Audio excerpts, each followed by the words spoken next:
ਇਹ जनाब कोई पट्ठे नहीं कुतरे जा रहा है, ये साग की कटिंग हो रही है जी, तुम देख रहे हो।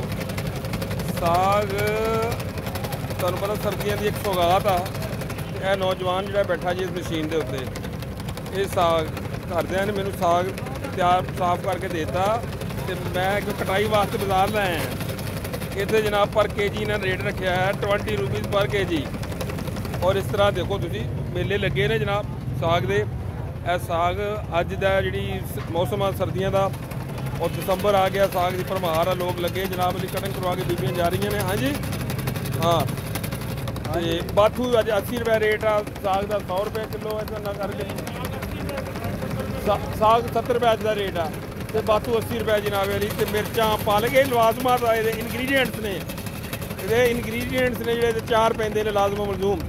तो तुहानू असीं दिखा रहे हैं, ये कोई पट्ठे नहीं कुतरे जा रहे, ये साग की तैयारी हो रही है। साग देखो पन्ना के हिसाब से साग आया, हाँ साग कुतरिया जा रहा। आओ तो साग खाओ तो सेहत बनाओ। हाँ जी, ये आयरन की जी है ना यार, हाँ तुहाडी भी जनाब आ। लो जी ए देखो साग जनाब वाली, साग दे विच बाथू दिखाओ जरा, बाथू का रेट भी दसो जरा। 80 रुपये पाइया, 80 रुपये पाइया। तो हाँ जी तुसीं हिसाब ला लो कि 60 का हो गया, किन्ने का होया जी किलो? 320 रुपये पर के जी ना बाथू। हाँ जी, बाजी बाजी बाजी वाह।